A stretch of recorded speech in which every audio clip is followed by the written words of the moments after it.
me on this quick slip tip, and I'm going to be talking about entrance matting today.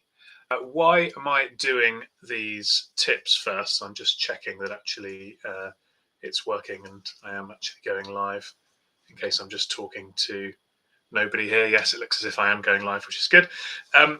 Why am I doing these tips? Well, I did a poll the other day, which you may have noticed on LinkedIn, and I asked, what type of content would be useful, what would be valuable, what type of content do people want to see more of?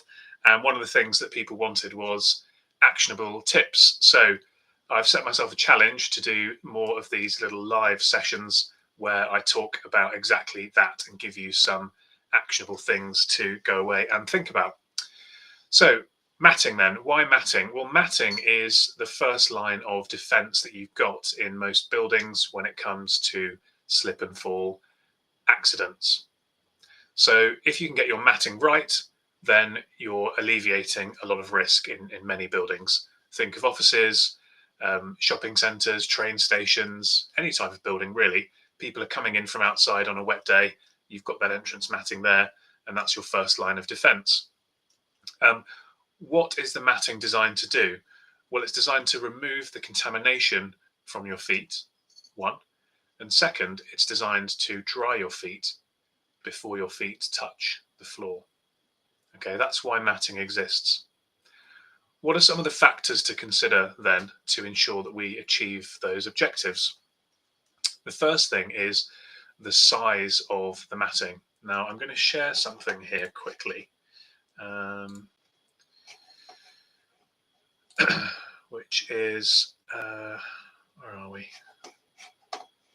No, I don't want to share that. I want to share. Don't want to share that either. Let's just share the entire screen. See if this works.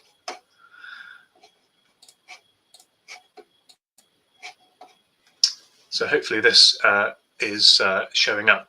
So this is a table, and it shows some research that the HSL, which is part of HSE, and the Entrance Flooring Systems Association, yeah, it is showing good, did. I'm just going to zoom in actually on the table. On the depth of matting required. So this is the depth, is how far into the building the matting extends from the door into the building, and then you're onto your floor, whatever that floor is.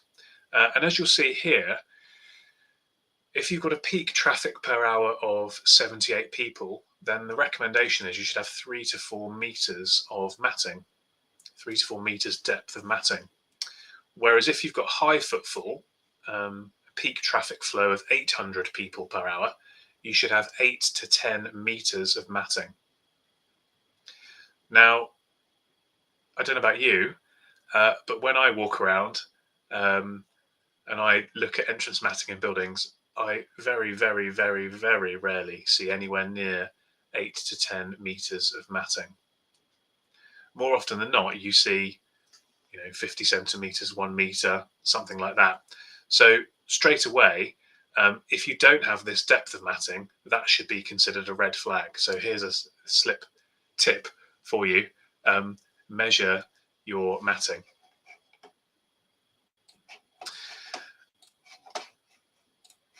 Second thing, factor to consider is the material that the matting is made of. So you're going to find that matting is either made typically of a man-made material or a natural material. Now, both of these have pros and cons. The man-made material is going to be much more durable and long-lasting, but it's going to be less absorbent. The natural material will be more absorbent, so more effective at removing moisture and contamination from your feet, but less long-lasting. So think about what material your matting is made of. Third thing to think about is the maintenance of your matting. So we work with PHS, who are a big supplier of matting. And one of the things they always talk about is clients not doing enough maintenance of their matting.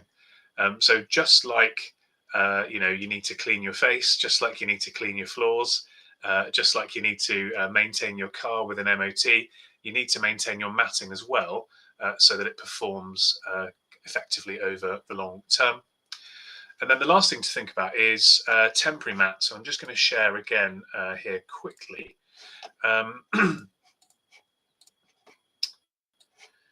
So I found a quote here from the HSE about temporary mats, which I got from their website, but this was 2 or 3 years ago. I don't know if they've pulled back on this or not, but I can't seem to find it on their website anymore. But this was from the HSE website. Loose mats can introduce a range of hazards and are not always very effective. Extra matting should be considered a temporary fix, not a permanent feature. At the first opportunity, improve the entrance design. So temporary matting can be effective, but should be considered a temporary fix and not a permanent feature. So there are 4 things to consider there. How about some actions to take away? So we want this to be actionable and practicable. So first thing, grab your phone, if you've got an iPhone, and download an app, which is called, I'll give you the right word, Measure. Okay, Measure. I've got this app on my phone. What this does, by the way, if you've got any questions, comments, hit me up in the comments. Give us some likes and shares and all that good stuff as well. Measure will use your phone to measure. So you can measure the depth of your matting and figure out, okay, what's our peak flow of traffic? How big is our matting? And therefore, are we ticking that box or not? So grab your phone, download the app called Measure, and go about doing that. Second thing to do, check the spec of your matting and check the maintenance program that you've got in place. Is the maintenance program in line with the manufacturer's guidance? Have you replaced the matting in line with the manufacturer's guidance? You know, how long is that matting supposed to last? And the third thing, and the biggest thing to do, and today in London, there has been a bit of rain, so it could be a good opportunity to do this, is stand inside the building, just inside the entrance on a wet day, and just see what happens. Okay, see what happens. Because one of the biggest fallacies that people have is they say, well, we've got entrance matting and therefore we don't need to worry about how slip resistant or how safe our floor is. I'm going to show you a photo that might change your mind. So this is a very, very busy building in a city in the UK. I'm not going to say where it is, but you might recognize it if you travel around the country. And you can see here they've got entrance matting. Now, how deep is that matting? It's probably 2 to 3 meters of depth, I would say. So it's, compared to many buildings, it's a much deeper level of matting than you often would see. However, this is a very busy building, so you could argue that it should be deeper than that, even still. But what can we see here? It's a wet day, and the matting is not effective. The floor is getting wet well beyond the matting.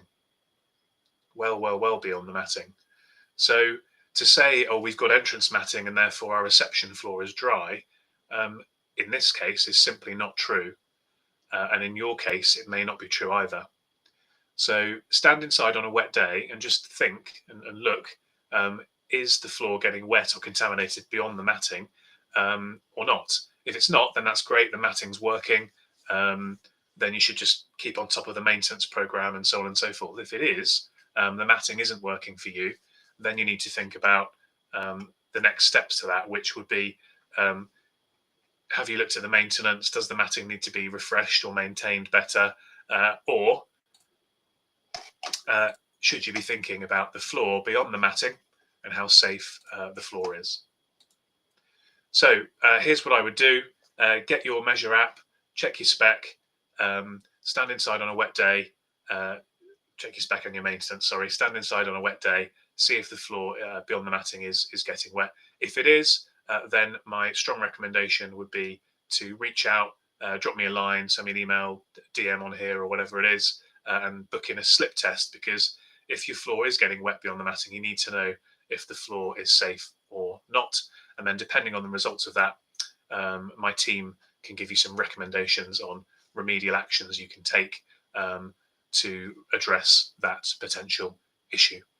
Hope you've enjoyed that. As I say, I'm going to try and do more of these types of quick, proactive,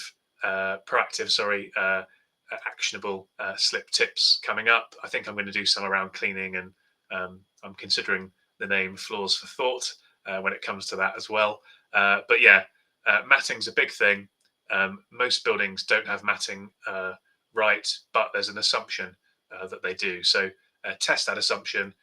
Don't just accept the status quo. Use those tips that I've suggested for you, and hopefully that will be helpful, and we can start to reduce some slip risks together. Have a good day, guys.